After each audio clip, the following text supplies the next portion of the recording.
So this is the brand new Wacom Cintiq, not to be confused with the Wacom Cintiq Pro. I'm just super excited to open this up and share it with you, and maybe I already did. I have it all set up, so let's jump over to my computer and I can show you this thing in action. So here we are at my digital workstation. If you're looking for like a technical review that's going to like talk about all the specs, you might want to go elsewhere. Today I just want to have fun and draw and share with you what I've noticed about the tablet and things that you would need to know if you want to buy it. But my favorite thing about digital art is that you have every single color, you know, available to you, and you don't have to buy refills. It's just all there, so whatever you want to use you can do. And then of course digital art is really cool because you have all those editing features where you can kind of fix mistakes at any stage of the process. It just works really well with my workflow, being able to fix mistakes at any point instead of having to really plan ahead at the beginning. Whenever I do a digital sketch or illustration, I like to start with just a basic pen, so the hard round brush, but I set the size and the opacity to be adjusted by pen pressure. So the harder I push, the thicker and darker the line is, and the lighter I push, the thinner and the lighter the line is. So that is how I like to do a sketch, and I like to keep all of the details for later. I just want to get like the idea of the pose out and make sure all the elements are the right size. Like this head is a little too small, so I can actually make it a little bigger. And I can move it around because this is not traditional art. Yes. Anyway, so this stage of the process is really about figuring out how I just want the character to look.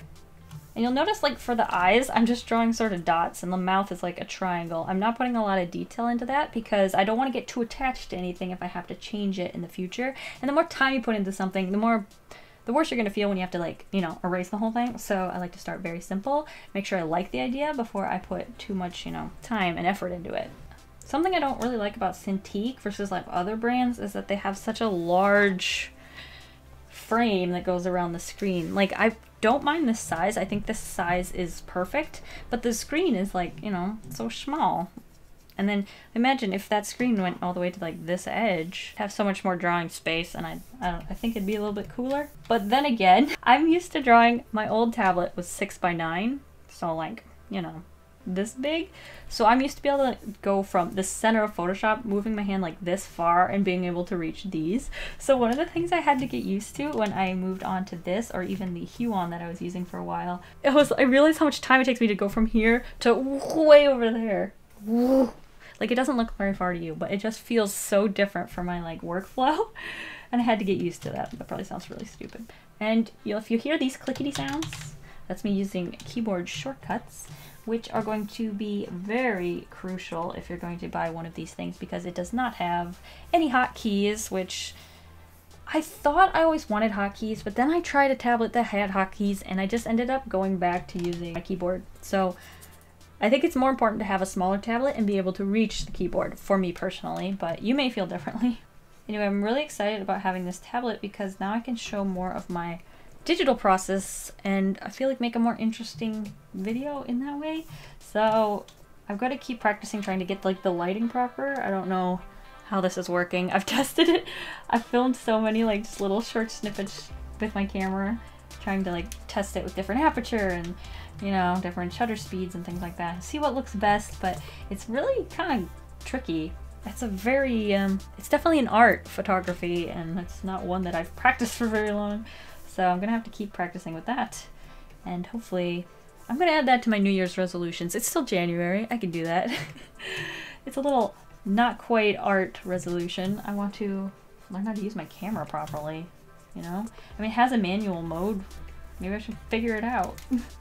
One thing I've noticed when it comes to me and my art is any little factor can completely change the way a drawing turns out. And I'm not even talking about specific lines. I'm saying if I have a camera in a different spot and it's almost bumping my head, I just feel uncomfortable, and my art is definitely feeling a little bit more stiff. And I don't know, I just feel, I'm not loving this, so I kind of want to start over. And I'm usually pretty against starting over because, I don't know, it just feels kind of cruddy, but I kind of just want to try something else. So I've kind of got an idea. I want to draw a girl with those glasses, but we might change the shape.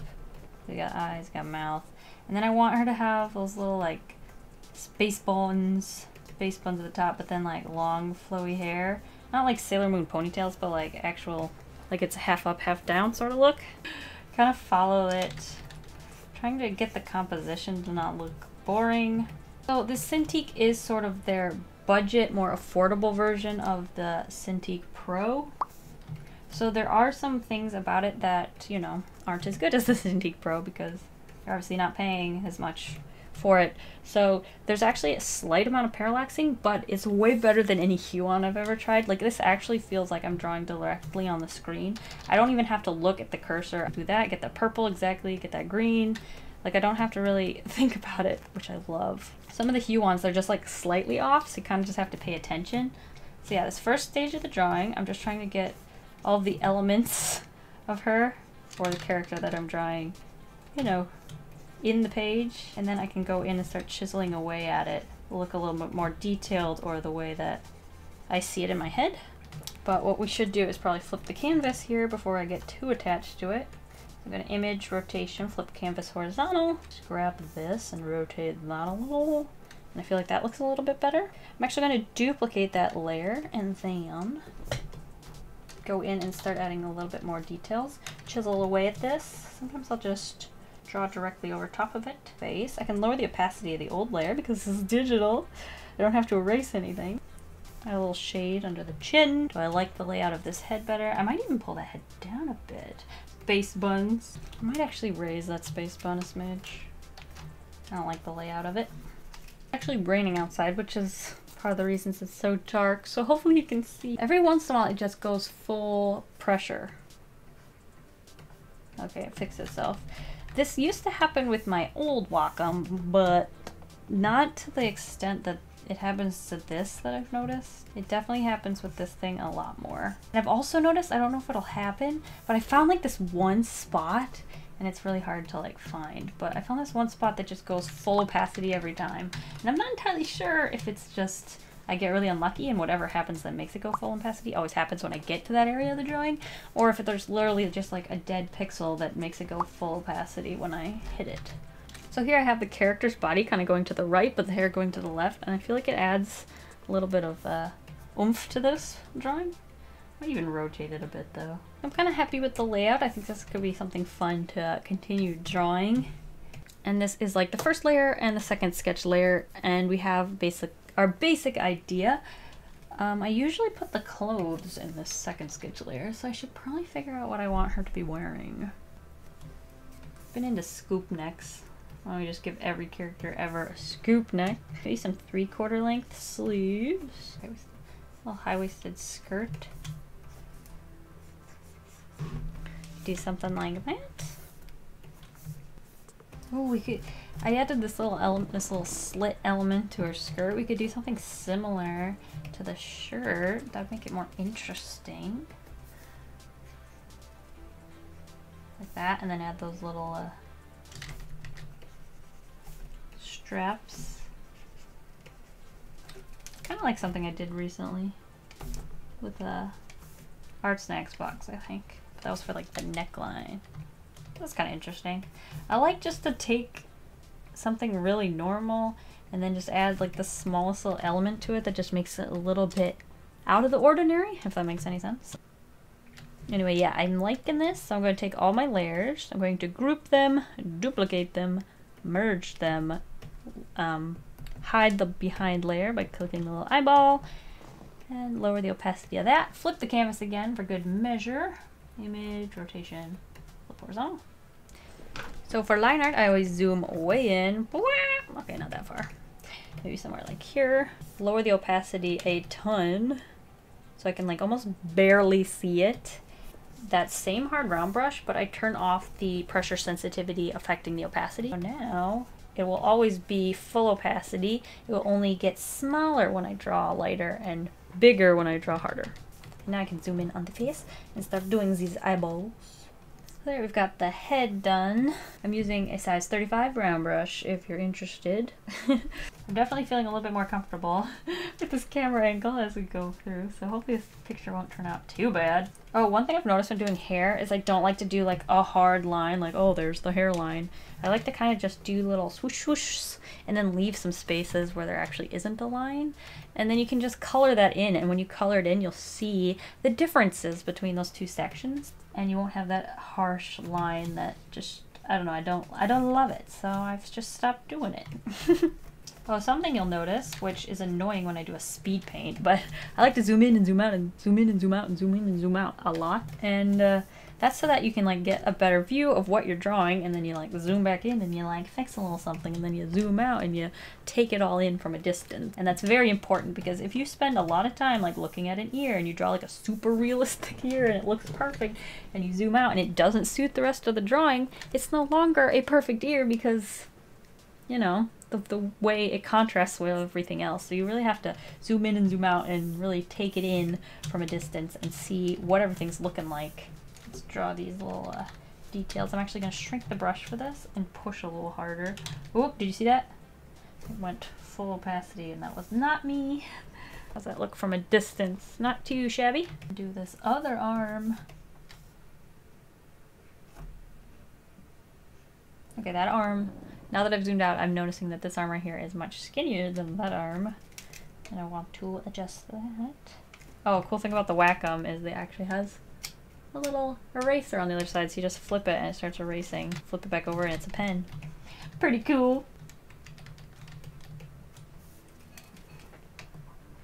So once I've done with the liner, usually what I'll do is remove the sketch layer. Here we have the line art. I'm actually kind of liking it. I like the line variation that I got out of this one. So I might, if you want to download this line art and color it yourself, I'll have it available. All right, so what I'll do to color is I'll take Magic Wand tool and I'll select my line art layer, which I should probably name line art.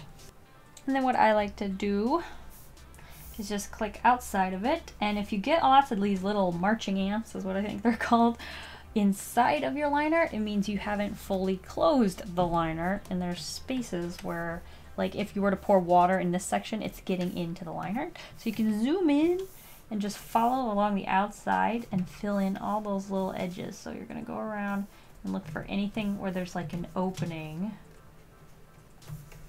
on the outside here. You only need to go on the outside of the character. And then once you've gone around that whole thing, then you can click on the Magic Wand tool and it should select only the outside. Yeah, baby. Then I'll hit select inverse. So now I have the whole inside selected, but it's selected to the very edge of those pixels. And I don't want that, so I'm going to select modify contract by about 3 pixels, which the thing is up on the other monitor. But here, contract by 3 pixels, hit OK. And now it's all shrunk. So if I zoom in, you should see that there's a line outside of the marching ant and a line inside the marching ant, and now I can color in here and it won't go outside of the line art. Pretty handy. So I'll make a new layer underneath the line art and just fill that in with a solid color, like that. Now my normal process, what I'll do from here is I'll create a new layer above that basic color layer, and I will right click on that and create a clipping mask. And what that will do is it creates this little arrow right here that you can see. Now anything I draw in here will stay within this shape. So if I grab like a different color and then I draw outside, it's only going to color where there's purple. Isn't that really cool? I think it's cool. And I always tend to draw this color in the skin first, so I mean, why change things up now? I'll just go in and color anywhere that there's skin with a color, and I usually change it later. It's not really the color I'm going to stick with. It just has to be different than the color that I used to color in the pink color. That way I can see where I'm drawing. And you could probably plan your drawing so that you could use the paint bucket tool for all this, but I don't. Kind of enjoy the coloring part. And then her hands as well. Now because the clipping mask is only the size of the hands, I can actually just grab a huge brush and color that in like that. There you go, the skin is all colored in, and now I can actually use this image adjustment hue saturation tool, and I can just use these little sliders and like find the skin color that I'm looking for. Okay, and the next thing I usually do is color in the eyes, so we can just create a clipping mask above that and do the same thing, but use a different color, obviously. And this one, I always know what color I draw the eyes. I always draw them white, so I don't have to worry about anything there. So you'll notice this little circle. There's a little circle that appears on the canvas, and that's the size of my brush. But my brush tip is very small. And when I draw, it's not the full size of that circle, but that's because of the pressure sensitivity. of this tablet.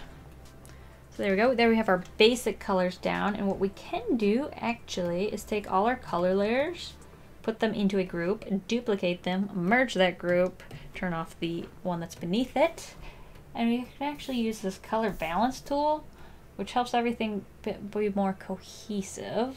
So we can make like everything be a little bit more pink or everything be a little bit more green, you know, like that. Kind of like that better. So we're gonna stick with that. For the hair, I'm just gonna grab a selection, grab the hair. Oh, we have a lighter for the shirt here, so that's not really gonna work. Probably gonna have to go darker. Let's grab that, go darker. We can even change the hue a bit, maybe go towards blue. And then grab this little gradient. Ooh, why don't we try to go a little bit more blue? Don't hate that. So now I have some like basic gradients like just thrown on there, and I can use them to shade. If I turn the pressure sensitivity to apply to opacity again, and then I can use the Alt key, grab some colors, and just pull down and kind of create strands here. It's a bit of a painty technique. You can grab colors from the bottom and pull them up and do them in different shades. And there we have it. There we have some very simple shaded hair. If your hair feels a little flat still, even after adding some simple shading, you can actually go in, lock the transparent pixels of your line art, and then pick a color that'll look good. And just draw over the line art and see if you like that. Ooh, I like it with the blue actually. It's a little bit more subtle. I like to leave it straight black on the edges. Just a personal preference. And then I like to make the eyebrows the same color as that. But sometimes I'll adjust that a little bit. And then for skin, the line art around the skin, I always change the line art around that just because I feel like it helps tone it down. Make the character feel a little bit more alive. So I'll do that now. There we go. Now let's go in and add some shading to the face. I usually do that line art thing after I shade the face, so this was a bit of a mistake because sometimes when you shade the face, then there's areas that are darker and then you don't actually see the line art. And I like the line art to be a little bit more obvious, unless I'm going for a very painterly look. Let's create a new layer for that. Sort of shade it in. I'm going to grab a soft round brush for this to add a little bit of blush, like the nose and the cheekies.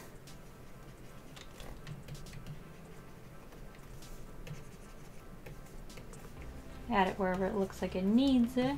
Try to make the face look a little bit more dimensional, basically. I like to shade the upper lip and then shade underneath the lower lip. Unless I add like lipstick or something. And there's a little bit more something something to the face. It looks a little clay to me. Add a little bit of shading to the teeth because they look a little crazy. Right, and then we need to add some shading to the shirt. Uh-oh. It just stopped working. What happened? Okay, it worked again. I don't know what happened.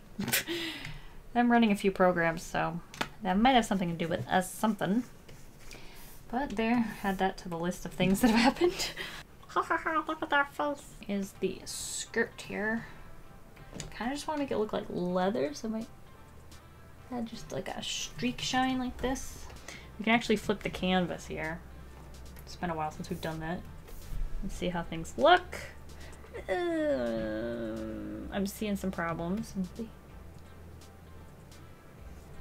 Move that up a smidge, see how that looks. That's why I like digital art, because I can just fix it all in post, basically. And I also like to play with eyebrows and grab like the skin color and draw a couple lines in there, like it's skin showing through the eyebrows. I just add some last minute details, basically. That's what I like to do. I'm just playing around with it, trying to make it look a little, you know, visually appealing. Even if it was just like a doodle sketch-a-rooney.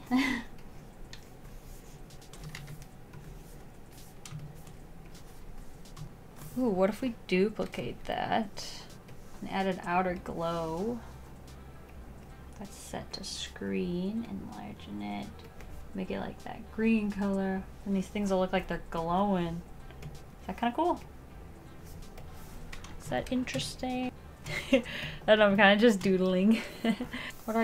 Something I like about just art in general is that there's no rules and you can just literally do whatever you want. And no one's gonna come out of nowhere and just tell you, don't do that. I mean, they could try, but probably not gonna work. Fun little digital drawing. So So that was kind of like my process of creating a digital illustration. I'll usually spend a little bit more time on it, but I'm just feeling so I don't know, it's a setup, it's something new. So yeah, that's something that I came up with using the new Cintiq 16. Yeah, I think I covered everything I wanted to say about it. Like, I'm annoyed about the extra room, but that's how all Wacoms kind of work. And then I really like the new pen, and then you have the little holder with the little nibs inside, which is cute. I always liked that they had like a little case that you could keep your pen in, like this, which you keep it on your desk, but like I'd always forget to put it in there. This is kind of handy because now you can't lose the holder, because this, you could lose this and then you didn't know where to put your pen. But with this, you don't have that problem because it's always right on the side of the Cintiq, which is nice. I had a lot of fun. I used really bright, fun colors, and now I'm kind of in a good mood. And now that I have this, I'd kind of like to do more digital videos in this sort of format, but I still need to work out like the camera angle and like getting it bright enough and trying to figure out what exposure and like shutter speed I need to get this to look good. So it's all going to be a learning experience, and I'm looking forward to 2019 and make, I don't know, fun videos for you guys. Anyway, thank you guys for watching. If you're interested in checking out more about the Cintiq 16, which they provided to me to try out and test and share with you, and you want to learn all like the specs and stuff, I'll have a link in the description to their website, and you can learn more about that if it's something you might be interested in. I used it as the base model, so I used the stand that came with the Cintiq. It only allows for a 19-degree angle. You can actually buy an adjustment stand, which they sent me, but they told me it cost $79 for that thing, and I know, as the cheapskate that I am, unless I'm buying a $60 coloring book, I was not going to spend $80 on a stand for something if I was going to buy this. So I wanted to prove to you that you don't need it and you can still draw something. I'll probably use it because I have it and it seems like a waste not to use it, but for the purpose of this video, and like, I really wanted to not use it, but yeah, we'll see. Anyway, thank you guys for watching. I'll see you guys all next week, and I hope you have a delicious evening full of waffles. Bye!